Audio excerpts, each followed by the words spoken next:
Hi guys, ഇന്ന് നമ്മുടെ video എന്ന് പറയുന്നത് നമുക്കൊരു മാങ്ങാച്ചാർ എങ്ങനെ ഉണ്ടാക്കാമെന്നുള്ളതാണ്. അപ്പം ഞാൻ വീട്ടിൽ മാങ്ങാച്ചാർ വെക്കുന്നതിൻ്റെ ഒരു രീതിയാണ് ഞാൻ പറയുന്നത്. അപ്പോൾ നിങ്ങൾ ആദ്യമായിട്ടാണ് എൻ്റെ ചാനൽ കാണുന്നതെങ്കിൽ ഉറപ്പായിട്ട് നിങ്ങൾ എൻ്റെ ചാനൽ സബ്സ്ക്രൈബ് ചെയ്യണം, സപ്പോർട്ട് ചെയ്യണേ. അപ്പോൾ നമുക്ക് നമ്മുടെ വീഡിയോയിലോട്ട് കിടക്കാം. അപ്പോൾ നമ്മളൊരു ചട്ടി ചൂടാക്കിയിട്ട് അതിലേക്ക് എണ്ണ ഒഴിച്ചു, പിന്നെ ആവശ്യത്തിന് കടുക് ഇട്ടിട്ട് കടുക് നന്നായിട്ട് പൊട്ടിക്കഴിയുമ്പോഴത്തേക്കും നമ്മൾ ഉലുവയൊന്നും നമ്മൾ ചേർക്കുന്നില്ല. ഓൾറെഡി നമ്മൾ ഉലുവയും കടുകും കൂടെ പൊടിച്ച് ലാസ്റ്റ് ചേർക്കുന്നുണ്ട്, അതുകൊണ്ട് ഞാൻ ഉലുവ ഇട്ടിട്ടില്ല. അപ്പോൾ ഇതേ നന്നായിട്ട് കടുകെല്ലാം പൊട്ടി വന്ന സമയമാകുമ്പോഴത്തേക്കും നമുക്ക് കുറച്ച് വെളുത്തുള്ളി നമുക്ക് രണ്ടായിട്ട് ഇങ്ങനെ പുളർന്നിട്ടുള്ളത്, നമുക്ക് തൊലി കളഞ്ഞിട്ടുള്ളത് നമുക്ക് അതിലേക്ക് ഇട്ട് കൊടുത്തിട്ട് നന്നായിട്ടൊന്ന് വഴറ്റിയെടുക്കാം. പിന്നെ അതിൻ്റെ കൂടെ തന്നെ നമുക്ക് ഇഞ്ചി നന്നായിട്ട് നീളത്തിലരിഞ്ഞതും കൂടി എടുത്തിട്ടുണ്ട്. എന്നിട്ട് നമുക്ക് നന്നായിട്ട് ഇതിനെ ഒന്ന് മൂപ്പിച്ചെടുക്കണേ. അപ്പം ഇത് എനിക്ക് തോന്നുന്നു നമുക്ക് നന്നായിട്ടൊരു ഗോൾഡൻ കളർ ആകുമ്പോഴേക്കുമാണ് അതിൻ്റെ ഫ്ലേവർ നന്നായിട്ട് കിട്ടത്തുള്ളൂ കേട്ടോ. അതിൻ്റെ കൂടെ ഞാൻ കുറച്ച് കറിവേപ്പില ആഡ് ചെയ്ത് കൊടുത്തിട്ടുണ്ട്. എന്നിട്ട് നമുക്ക് നന്നായിട്ട് ഇതിനെ ഒന്ന് ഫ്രൈ ചെയ്തെടുക്കാം. ഒരുപാട് ഫ്രൈ ആയി പോവണ്ട, എന്നാലും ഒരു ഇച്ചിരി ഗോൾഡൻ ബ്രൗൺ കളർ ആവുന്നവരെ നമുക്കൊന്ന് വെയിറ്റ് ചെയ്യാവേ.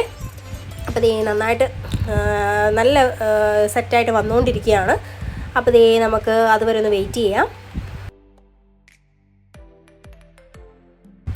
അപ്പോൾ ഞാൻ അതിൻ്റെ കൂടെ കുറച്ച് ഉപ്പും കൂടെ ആഡ് ചെയ്ത് കൊടുത്തിട്ടുണ്ട്. ഞാനിവിടെ യൂസ് ചെയ്യുന്നത് വെച്ച് കഴിഞ്ഞാൽ ബ്രാഹ്മിൻസിൻ്റെ പിക്കിൾ പൗഡറാണ്. ഇത് ഭയങ്കര ടേസ്റ്റാണ് കേട്ടോ, നല്ല ഫ്ലേവറുമാണ്.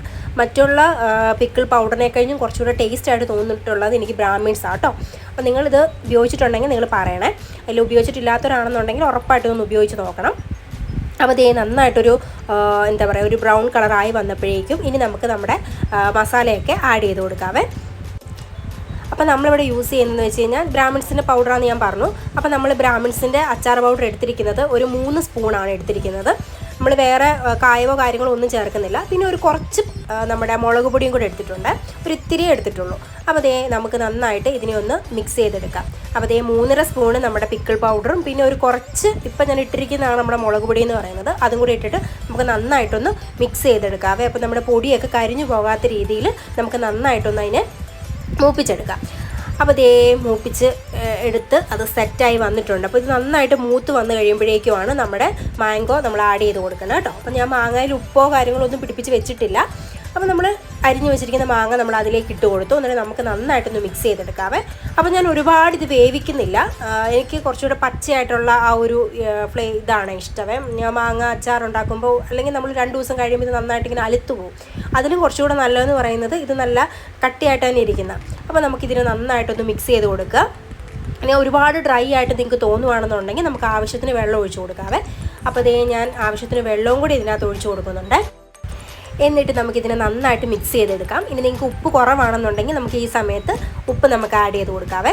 പിന്നെ ഞാൻ ഇതിൽ വിനാഗിരിയോ കാര്യങ്ങളൊന്നും ആഡ് ചെയ്യുന്നില്ല, ഓൾറെഡി ഉപ്പ് പുളിയുള്ള മാങ്ങയായിരുന്നു. പിന്നെ ലാസ്റ്റായിട്ട് നമ്മൾ കടുകും ഉലുവായും കൂടെ വറുത്ത് പൊടിച്ചതും കൂടെ ചേർത്ത് കൊടുക്കുന്നുണ്ട്. അതായത് നമ്മൾ സാധാ നമ്മുടെ ഒരു പാൻ അടുപ്പത്ത് വെക്കുക, കുറച്ച് കടുകും കുറച്ച് ഉലുവായും കൂടെ എടുത്തിട്ട് നമുക്കൊന്ന് നന്നായിട്ടൊന്ന് എന്താ പറയുക ഒന്ന് പൊട്ടിച്ചെടുക്കുക. അതിന് ശേഷം നമുക്ക് അത് മിക്സിയിലിട്ട് അടിച്ച് പൊടിയായിട്ട് എടുക്കാം. എന്നിട്ട് അതാണ് നമ്മൾ ലാസ്റ്റ് ഇട്ട് കൊടുത്തിരിക്കുന്നത്. അപ്പോൾ നല്ലൊരു ഫ്ലേവറും കിട്ടുവേ. അപ്പോൾ ഇത് നമ്മുടെ മാങ്ങാച്ചാർ ഇവിടെ റെഡി ആയിട്ടുണ്ട്. അപ്പം നിങ്ങളും ഇങ്ങനെയാണോ മാങ്ങാച്ചാറൊക്കെ വെക്കുക? അപ്പോൾ നിങ്ങൾ ഇങ്ങനെയല്ല വെക്കുന്നതെങ്കിൽ ഉറപ്പായിട്ട് നിങ്ങളൊന്ന് ഇങ്ങനെ ഒന്ന് ട്രൈ ചെയ്ത് നോക്കുക. അപ്പോൾ നമുക്ക് അടുത്ത വീഡിയോ ആയിട്ട് കാണാം. ടാറ്റാ.